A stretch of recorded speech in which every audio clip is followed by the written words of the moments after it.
Obrigada. Bom dia a todos, todas e todes.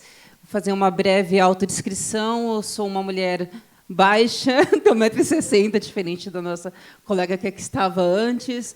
Eu sou uma mulher negra, uma mulher travesti, tenho um cabelo crespo, um pouco na altura dos ombros. Estou usando uma camisa com corte em V, verde com flores. Acho que é isso. Mais uma vez, bom dia a todas. E vou pedir que as nossas participantes façam uma breve apresentação. Pode ser? Dá só um oi, um bom dia. Oi, bom dia. Vou fazer minha autodescrição também. Sou uma mulher negra, de pele clara, cabelo crespo na altura dos ombros e estou usando um vestido longo, colorido. E me apresento também um pouco? À vontade. Bom, sou a Aline Odara, sou diretora executiva do Fundo Aguibara, que é o primeiro fundo para mulheres negras do Brasil. A gente estava se descrevendo como fundo filantrópico para mulheres negras, mas a gente vem, aos poucos, adotando o primeiro fundo para a justiça social, que acho que diz um pouco mais sobre ao que viemos. E sou cientista social, pedagoga, mestranda em educação pela Unicamp, e sou batuqueira, filha de Ogum, cozinheira, pagodeira. Acho que é isso. Bom dia a todos e a todas. Eu me chamo Kelly Baptista, eu sou uma mulher preta de pele retinta, estou com cabelo trançado comprido, sou mãe preta periférica, estou bem colorida hoje, um tênis colorido, uma roupa preta e um casaco laranja bem discreto. Quem me conhece sabe que eu sou discreta. Sou gestora pública de formação, atualmente diretora executiva da Fundação Umbi. A Fundação Umbi ela é responsabilidade social de uma holding de tecnologia, onde está o Grupo Móvel, que é assinante do pacto, junto com a iFood, Simpla e outras empresas de tecnologia. Atualmente, eu trabalho com educação e tecnologia no país inteiro. Trabalho há 20 anos com trabalho social, então ESG para mim é uma coisa muito nova, porque a gente vem desde que tudo era mato, de quando isso não existia, mas trabalho a vida toda com projetos sociais, tenho uma formação na área de tecnologia, mas a vida me levou para o social. Eu falo que eu acabei sendo escolhida para trabalhar no terceiro setor. Sou mãe de 2 meninos e eu sempre falo que a maternidade mudou a gestora, a líder que eu sou hoje. Então, nos últimos 8 anos, a pessoa que eu era já se transformou, porque depois que eu fui mãe, a vida é outra. E eu queria agradecer, tem muita gente conhecida, espero abraçar todos e todas aí até o final. Muita gente que a gente não vê faz tempo. Obrigada. Nossa, obrigada, meninas. E o pessoal que está de casa, né? A professora Pretolina e a professora Benilda. Uma alegria enorme estar participando desse pacto. Eu sou Benilda Brito, uma mulher preta, de pele retinta preta, cabelo trançado até o ombro. Estou usando aqui um brinco de meu pai Xangô, óculos retangular, uma blusa vermelha do grupo Afro Magia Negra, que é aqui de Minas Gerais. Eu estou falando hoje aqui de Minas, do interior de Minas. Estou em São José de Almeida, pertinho da Serra do Cipó. Quero agradecer de estar aqui demais nesse sábado. Hoje é o dia delas, né, das Iabás. Nós estamos no cenário perfeito para esse encontro. Salve todas elas que estão aí conosco o tempo inteiro. Também, terminando o mês aí da mulher, a Semana da Mulher Afro-Caribenha Latino-Americana, que foi dia 25, na segunda-feira. Então, para mostrar que o sexismo e o racismo não respeita nenhum limite geográfico mundial. Nós estamos na 10ª edição aí do Júri das Pretas, um momento extremamente importante, político, de visibilidade de mulheres negras. Eu estou aqui, eu sou uma mulher de 40 anos de militância no movimento social negro, uma mulher negra, lésbica, do axé, pedagoga, e sou neta da Dona Benigna, sou filha da Dona Zaira, mãe do Adaê, Alaê e Ayana, e sou avó do Enan Miguel. Mas, acima de tudo, ainda sobrevivente aos vários racismos cotidiários que nós, mulheres negras, bem sabemos que enfrentamos. E é isso que faz a gente ficar aqui com tanto orgulho. nós fazemos histórias. Nossos passos, sim, vêm de longe. E estar aqui pactuando, repactuando o que já é combinado entre nós é uma forma muito positiva, interessante, estimulante, animadora de refazer os nossos pactos com seriedade, compromisso, porque a nossa concepção, a nossa cosmopercepção africana, ela é coletiva. Então, estar aqui é uma alegria imensa participar e ouvir as minhas companheiras. Gratidão. Obrigada, professora. A professora Petrolinga, ela tá online? Será que ela conseguiu entrar, gente? Acho que não, né? Então, vamos tocando aqui a roda de conversa. A professora Benilda está online, e aí, caso a professora entre, a gente, né, traz a professora para essa roda de conversa com a gente, né, nesse cenário pós-pandêmico, onde a gente vê a importância da educação na sociedade brasileira, e que educação é esta, né? O que a gente pode esperar dessa educação. Eu gostaria de começar aqui fazendo uma pergunta, né, direcionando aqui para a professora Benilda. Professora, como que a senhora vê essa questão da educação brasileira, né, é claro, a importância que a educação tem dentro desse processo, né, dessa discussão do ESG, professora? Como que a senhora vê esse cenário atualmente? Eu vejo como muito desafio, Aira e as companheiras. Eu fui para a pedagogia não é porque minha mãe sonhava que eu fosse pedagoga. Eu fui para a pedagogia porque, aos 15 anos, aqui em Minas, no movimento social negro, a gente cansou de ser falada mulher negra, pobre, a tripla discriminação, dar entrevista para a universidade, a gente não tinha retorno nenhum sobre isso. O que nós pensamos? Que nós íamos falar por nós mesmas, nós decidimos isso. Orgulhosamente, a gente carrega a ata dessa reunião do NISING, o Coletivo de Mulheres Negras, do qual eu faço parte. E a gente fez um painel dizendo quais as áreas interessavam a nossa participação política efetiva e a nossa voz de mulher negra. Eu fui para a pedagogia, uma foi para o serviço social, a outra para a psicologia. Então, nós preparamos um número imenso de mulheres negras para estar dentro aí da sociedade, falando em nome da gente. A pedagogia sempre foi para que eu fizesse formação política com os movimentos sociais. A gente já entendia que a educação ela era fundamental para que nós pudéssemos estar denunciando os racismos e estar buscando alternativas e trazendo propostas para as políticas públicas. Eu acho que a pandemia revelou o que o movimento social negro tem denunciado desde a década de 30, no mínimo. E, por isso, a gente precisa radicalizar a concepção de educação enquanto direito.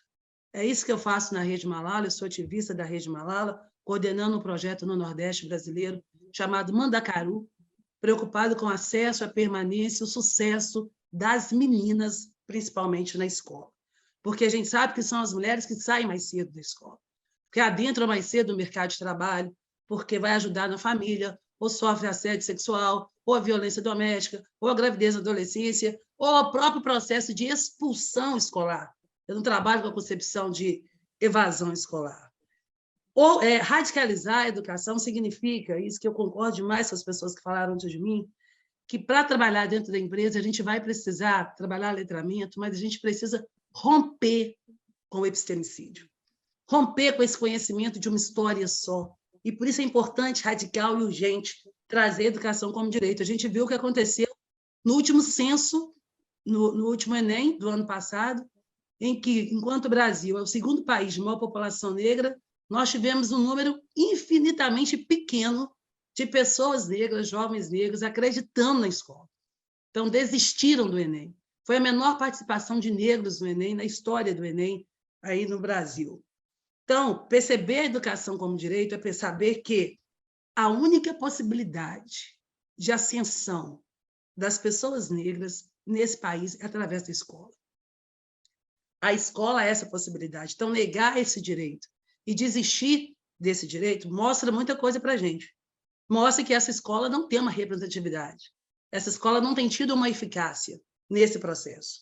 Então, para mim, primeiro, romper com o epistemicídio. Segundo, entender os códigos da empresa, sim, das empresas, as linguagens, os pactos, mas a gente tem que trazer os nossos. A gente tem que trabalhar no que a professora Leda Martins, da UFMG, aqui chama de afrografias. O nosso corpo fala, o nosso cabelo trançado fala por nós, os nossos adereços. A gente tem um conhecimento também africano, um afrocentrismo voltado para a gente, em que as nossas ideias, a nossa concepção, a nossa postura, ela vai trazer outras formas de conhecimento também que tem que ser valorizados dentro desse ambiente corporativo. É o que eu chamo nos letramentos que eu faço, eu sou consultora da ONU, do Pacto Global, mas eu tenho trabalhado muito as pretagogias. Como é que a gente vai alfabetizar ambientes tóxicos corporativos, em que não adianta só, como muita gente já disse, trazer pessoas pretas para dentro desse ambiente. Mas a gente precisa discutir esse ambiente tóxico dessa branquitude que está lá dentro. E eu tenho ouvido muitas barbaridades que a gente não pode cair nessas armadilhas, porque as pessoas não têm letramento mesmo racial. Concorde mais com a Ed? O que eles têm dito? Eu não quero falar sobre negro porque esse não é meu lugar de fala. Gente, todo mundo tem um lugar de fala. Qual que é o seu? A gente precisa ressignificar esses conceitos que as pessoas não têm conhecimento e vão reproduzindo e mudando de lugar. Benilda, mas a gente dá muitas vagas e as pessoas acabam achando que é o síndrome da impostora. Síndrome de impostora não tem a ver com racismo. Racismo é racismo.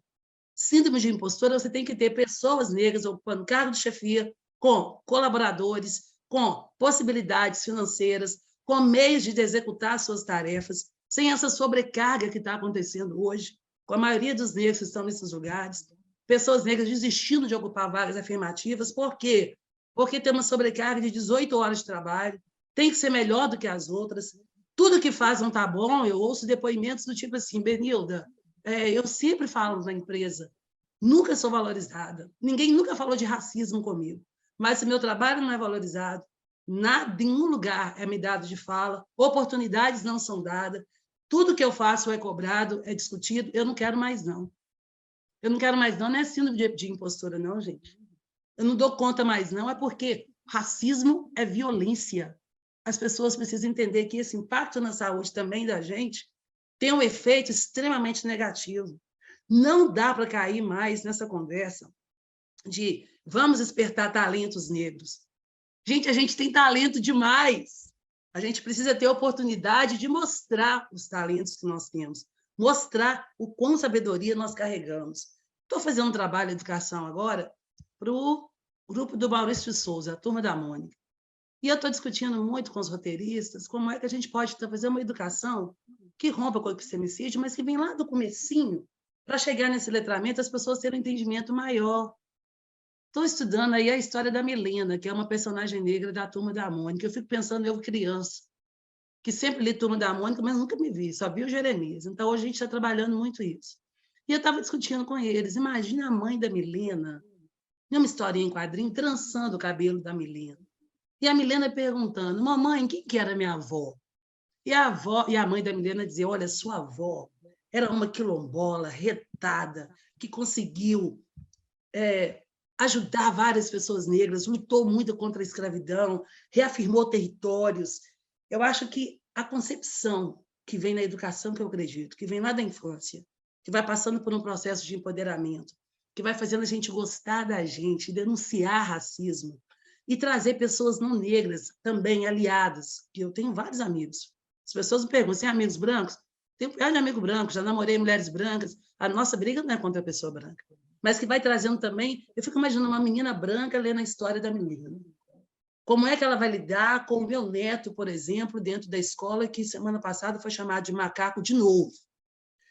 Eu fico imaginando que esse processo todo vão para dentro das empresas, porque a empresa não é uma bolha. Criar cultura organizacional, ambientes seguros, é trabalhar essas diversidades inteiras, romper com o racismo religioso, o racismo escolar, o racismo algoritmo. Tem gente que ainda fala de racismo recreativo, né, tirando aí do foco o quão violento é o racismo. Então, eu acho que, para a gente discutir ESG, a gente tem que trabalhar uma lógica africana da inclusão. Aquilombar relações. Lembrar que nos quilombos não tinham só pessoas negras, tinha muita gente branca também, tinham índios, tinham pobres, e as relações nossas de inclusão, a nossa lógica afrocentrada inclusiva, ela não exclui. A gente aprendeu a lidar com as outras pessoas. A gente, no samba, na capoeira, as nossas relações são circulares. Nas religiões de matriz africana, você não vai encontrar só Ialorixá, Babalorixá, negros. A gente sabe fazer isso. O difícil é o contrário. Eu só queria, para não me alongar e ouvir as pessoas, lembrar que no direito à educação a gente teve um avanço imenso quando 500 negros do Brasil, eu fui uma delas, estivemos em 2001 na África do Sul, na Conferência de Durban, para defender as ações afirmativas. E a gente estava certo.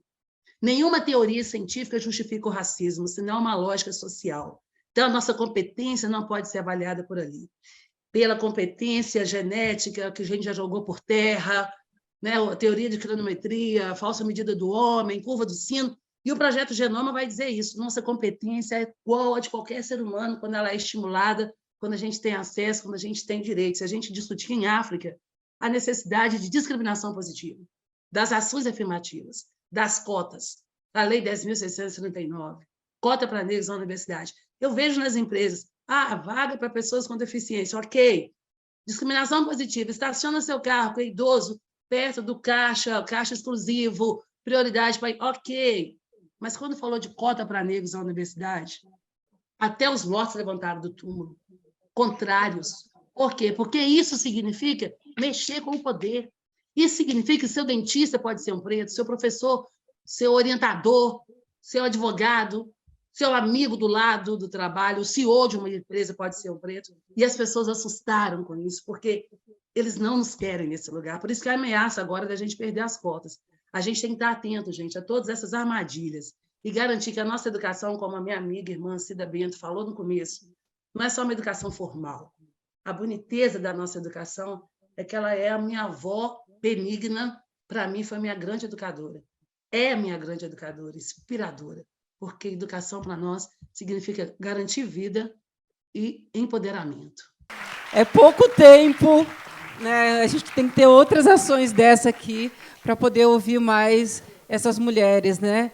E que o quanto ela traz isso, qual é o papel da pessoa não preta, inclusive, na luta contra o racismo, né? Porque não fomos nós, pessoas pretas, que criou o racismo, né? De fato, o que a professora traz aqui é fato. Numa uma perspectiva filosófica, é impossível, é inconcebível a gente pensar numa sociedade racializada, né? Quem criou esse problema foram os brancos, né? E os brancos têm a responsabilidade de, junto com nós, resolver esse problema, né? Muito obrigada, professora.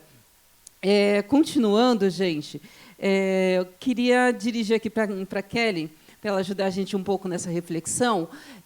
O quanto, claro, né, a gente entende o quanto a tecnologia interfere, né, no processo de ensino, de aprendizagem, a importância da tecnologia dentro desses espaços, mas como que a ferramenta ESG ela poderia ajudar, né, nessa intersecção, né, de educação, tecnologia, né, com a discussão da sustentabilidade, né? Como que você vê essa questão no momento agora? Boa. A gente, hoje, o discurso de tecnologia ele é um discurso que virou muito clássico e a gente está o tempo todo ouvindo, né? Que todo mundo pode estar na tecnologia, que são 400 mil empregos ou mais liberados aí e que tem emprego. E todas as empresas, a maioria das que estão envolvidas com ESG, estão envolvidas com formação de profissionais de tecnologia, de pessoas que estão saindo do país para trabalhar com tecnologia, enfim. A gente é o tempo todo envolvido por esse discurso. Só que existem reflexões anteriores que a gente precisa fazer, né? Algumas pessoas que são da minha geração ou de outras gerações que passaram pela educação pública, a gente não teve uma educação de qualidade, e isso eu acho que é consenso de todo mundo, né? A educação pública no país nunca foi de qualidade, salvo as exceções, algumas escolas modelos que a gente acompanha no país, mas eu, por exemplo, venho de uma época dos anos 90, anos 2000, de greves extensas que nunca foram repostas às aulas, e a gente está vivendo isso na pandemia agora. A gente está aí há 2 anos com uma pandemia, e essas aulas que essas crianças perderam não foram repostas. E talvez, espero que não, mas daqui a 20 e tantos anos nós vamos estar discutindo sobre profissionais de tecnologia, sobre pessoas diversas nas empresas, que são os nossos que foram prejudicados nessa pandemia e não tiveram educação, que é o que a gente está fazendo hoje. Então, a gente tem que tomar esses cuidados dessas armadilhas, né, do que o mercado também oferece, do que esses discursos oferecem. Porque a tecnologia ela perpassa também por uma formação intelectual que a gente precisa ter. Né? Quando você conversa com algumas pessoas de tecnologia, quando o cara vem falar das startups, do primeiro milhão, né, recentemente saiu aí uma pesquisa sobre startups, quem são as caras das startups, e foi, para mim, zero choque da pesquisa, eu acho que para muitos de nós não foi. Né? Quando a gente vê 100 pessoas brancas, a maioria homens, de Unicamp, de USP, enfim, dessas universidades, são pessoas que vêm num lugar de privilégio, que é diferente da onde a gente vem. Hoje a gente precisa entender que a criança precisa ser estimulada com tecnologia, de uma forma saudável, óbvio, não estou aqui falando de estimular crianças com tecnologia de uma forma que vicie a criança, mas de uma forma também que a escola possa trazer isso para dentro da sala de aula. Né? Não adianta a gente também fazer aquele discurso de é só programar. Esses dias eu estava num fórum e eu falei, gente, vocês sabem que as pessoas não têm computador em casa? Porque a impressão que eu tenho é que todo mundo abre seu laptop, seu notebook, com uma internet bala e começa a fazer as coisas. Isso não é a realidade. Um computador não é barato. Né? Na minha geração, a gente tinha computador um ou outro na escola, quando começou a surgir, né, nos governos, e olhe lá ainda. Né? Muitos de nós fomos usar na faculdade, quando a gente conseguiu ingressar. Então, o Brasil ele carrega muito esse discurso, que é um discurso que vem de fora. Hoje eu estou à frente de uma fundação que a gente, antes da pandemia, desenvolveu um projeto que se chama Aprendizap, que ele levava soft skills e ideias do que era programação para jovens de periferia. Era um protótipo de projeto para também o cara da periferia ele entender o que é a tecnologia, porque a tecnologia, para a gente, é muito distante. Se eu pedir para a gente descrever um cara que programa, talvez você vai descrever um homem branco, hétero, barbudo, com o cofre de fora, sentado, programando. Né? Acima do peso, né? A gente faz todo aquele... Não é o cara, não é o moleque que está conversando com a gente, não é o meu vizinho, não é o meu primo, né? Não é os jovens que a gente conhece, porque a gente não está representado nesse mercado. E quando a gente tinha, antes da pandemia, o Aprendizap estava ali, levando iniciativas de tecnologia, como programar, e também aí fazendo um recorte. Tem essa coisa de achar que é muito rápido, 3 meses você forma uma pessoa, isso não é uma realidade. Né, gente? A gente sabe que uma formação aí, tudo bem, hoje a tecnologia ela permite que a gente não precise passar por um banco universitário, mas a gente aí não consegue formar uma pessoa em 3 meses com qualidade e a pessoa já chegar codando, a não ser que ela seja um autodidata. E a gente sabe que, para ser autodidata, a gente tem que ter uma alimentação de qualidade, uma família funcional, um lugar para dormir, sem bala na esquina, tem tudo isso, são várias coisas. E o Aprendizap vinha nesse desafio e a gente foi chamado pela Fundação Lehman para que o Aprendizap ele deixasse de levar conteúdos de soft skill e tecnologia para levar conteúdos de reforço escolar. Porque, naquele momento, no início da pandemia, a gente achava que o negócio ia ser rápido. Né? Todo mundo achava que, depois do Dia das Mães, a gente ia estar junto de novo. E não foi o que aconteceu. E aí a gente começou a desenvolver, a trabalhar muito sobre isso, chamar professores e professoras da rede pública, porque eu gosto muito de falar que todo trabalho tem que ser em conjunto com quem está na ponta. Eu não estou na sala de aula, eu não sei o que está acontecendo. E professores começaram a desenvolver conteúdos e a gente começou a inserir conteúdos dentro do WhatsApp, né, que é o Aprendizap, de forma gratuita para esses alunos. Com isso, hoje a gente já passou aí de 700 mil pessoas, alunos e professores atendidas pelo país. Reforçando o básico, reforçando o escolar, dos últimos anos do ensino fundamental, ali do 6º ao 9º ano, ao ensino médio, ao Enem, que é o básico. Porque a gente hoje tem professores e professoras que a gente conversa em tempo real o tempo todo, com seus mais de 500, 600 alunos atendidos, que não receberam nenhuma iniciativa, nenhum incentivo, entraram e saíram da pandemia do mesmo jeito. E estavam lutando para conseguir levar algum conteúdo de alguma forma. E eu costumo dizer que muita gente pergunta, Kelly, mas o WhatsApp, nem todo mundo tem um celular, como é que funciona? Mas hoje, dentro do nosso país, é a tecnologia que mais chega nas pessoas. A gente tem que reconhecer que a pessoa, às vezes, tem um smartphone, ela baixa um WhatsApp para conversar e ela conseguir receber um conteúdo de graça e fazer com que o filho estude, que é os depoimentos que a gente tem, é o que a gente consegue, a gente tem oferecido de forma gratuita. E aí a gente hoje tem falado dentro das trilhas de formação, pensando no novo ensino médio, sobre tecnologia, estimular esses meninos que estão na periferia, esses nossos que estão ali. Olha, isso é tecnologia, você pode ter essa carreira, você pode estudar essa área, como que você faz isso? Procure tal iniciativa na sua quebrada, a gente buscar isso e casar, para a gente conseguir que esses jovens se interessem por tecnologia e a gente tenha um mercado diverso e o S, né, esse social, do ESG, essa diversidade dentro da tecnologia realmente aconteça. Nossa, obrigada, Mana. Enquanto você falava, eu fiquei pensando, né? Eu sou professora do Estado, estou há 13 anos, né, concursada, dentro da sala de aula, e fiz todas as greves dentro desse período, inclusive em defesa de uma educação pública, inclusive em defesa, né, do meu aluno preto, da minha aluna preta, ali da periferia, né, e, é claro, também pelas minhas condições de trabalhadora, né, e a importância da gente dizer para a sociedade, né, olha, caminhe junto conosco. E aí, quando você traz essa fala, de fato, né, pensar como que a gente está lá na ponta. Né? Teve um período que a gente teve várias iniciativas na escola, mas e aí, né? Como que isso chega lá na ponta? Mas obrigada, eu acho que o caminho é bem esse mesmo. Eu acho que a professora Petronília já está com a gente. Tá, gente? A professora Petronília, será que ela conseguiu entrar? Ela conseguiu logar? Oi? Não? Falaram para mim que ela tinha conseguido entrar aqui. Então, vamos lá. Se a professora entrar, a gente... Claro, né, vamos querer ouvir a professora, lendo ela na universidade durante tanto tempo, né, ter ela aqui com a gente seria mais um privilégio dessa roda. Então, continuando aqui na nossa conversa, Aline, você podia ajudar a gente a pensar nessa questão, né, do direito, né, do direito ao acesso econômico, aos recursos econômicos, né, da mulher preta. E como que se dá também, né, a utilização desse recurso, né, e como que a gente consegue valorizar o acesso a esse espaço?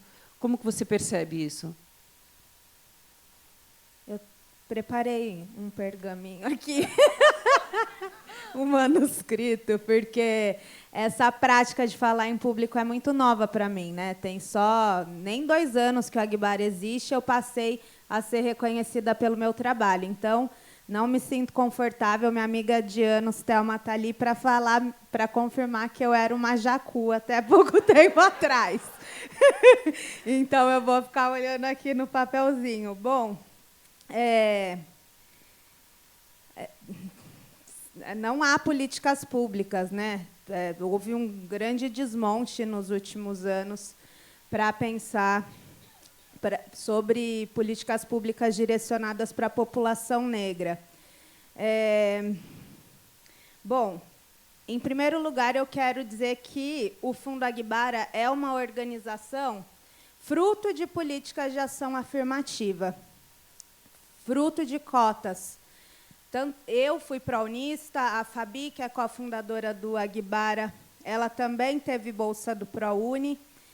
E o Fundo Agbara surgiu de práticas de arrecadação coletiva. Eu coordenava muitas dessas vaquinhas, né, para ajudar outros estudantes que eram prounistas. E vocês sabem que estudantes que têm bolsa do ProUni não têm uma política de assistência estudantil.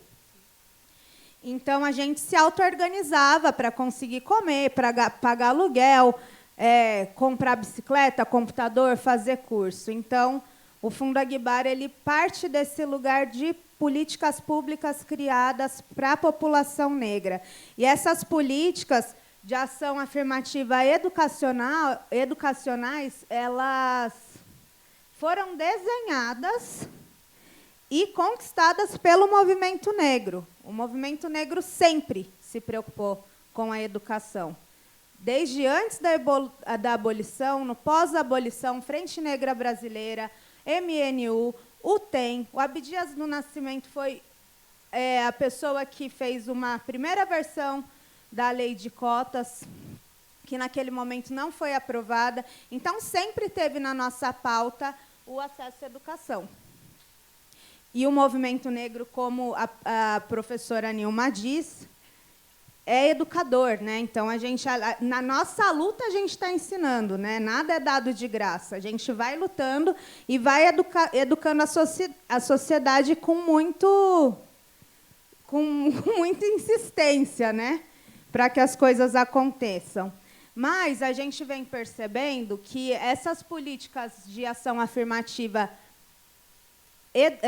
educacionais, se elas não estão aliadas com políticas de inclusão produtiva, de ações afirmativas dentro de empresas, elas podem ser ineficazes, porque a gente cria uma massa de pessoas altamente qualificadas, né, pós-graduadas, doutoras, que estão desempregadas ou estão trabalhando em subempregos.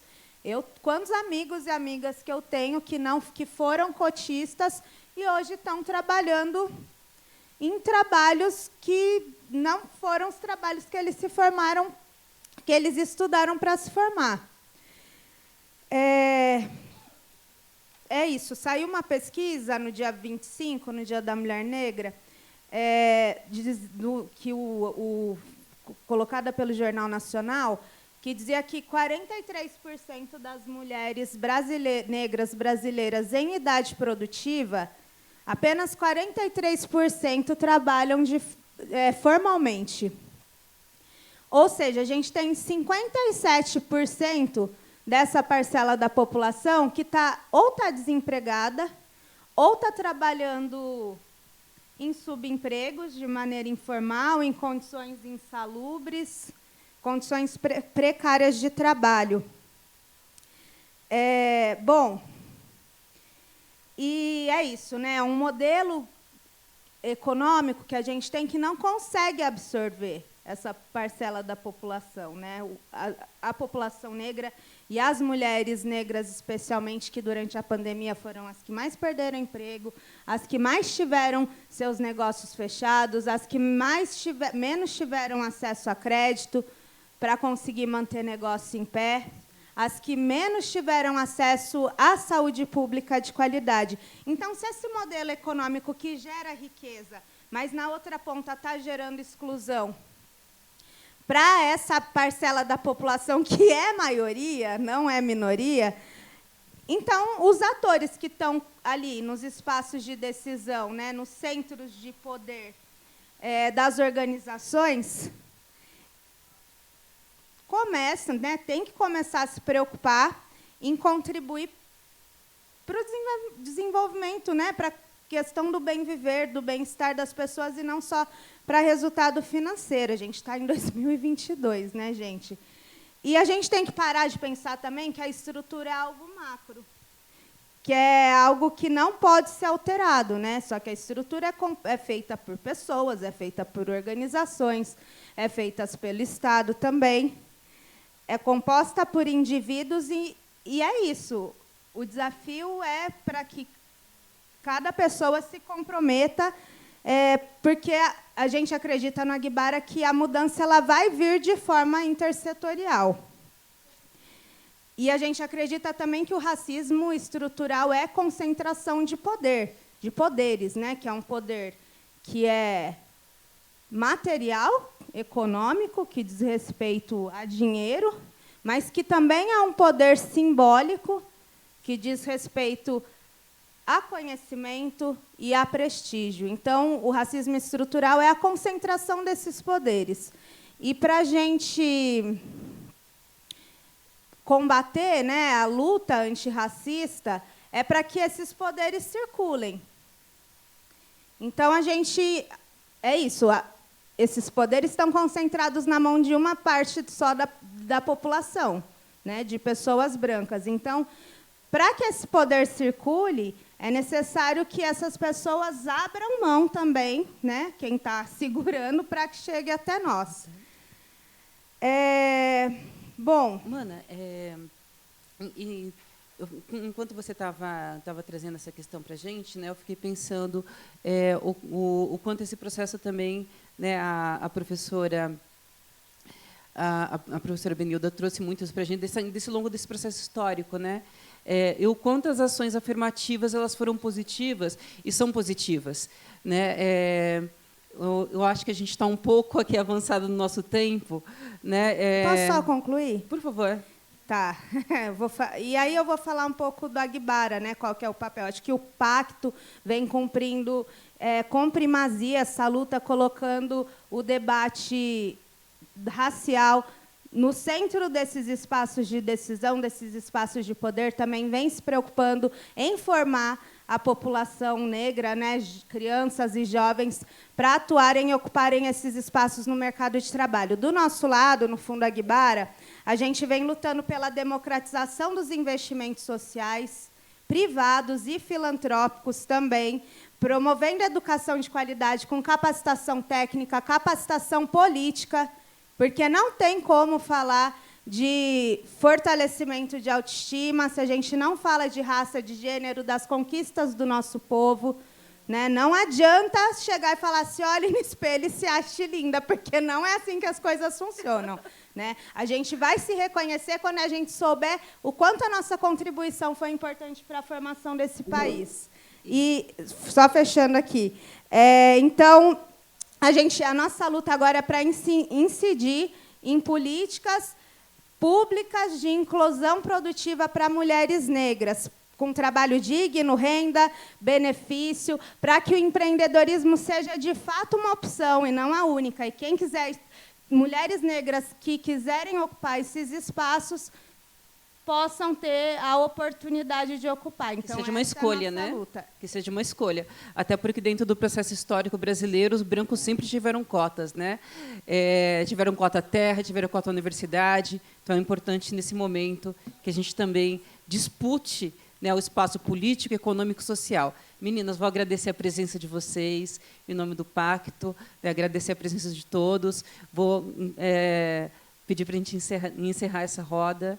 Né, agradecer às meninas que estão online, né, a professora Petroni, acho que não conseguiu entrar até agora. Professora Benilda, muito obrigada. Aline, obrigada pela presença.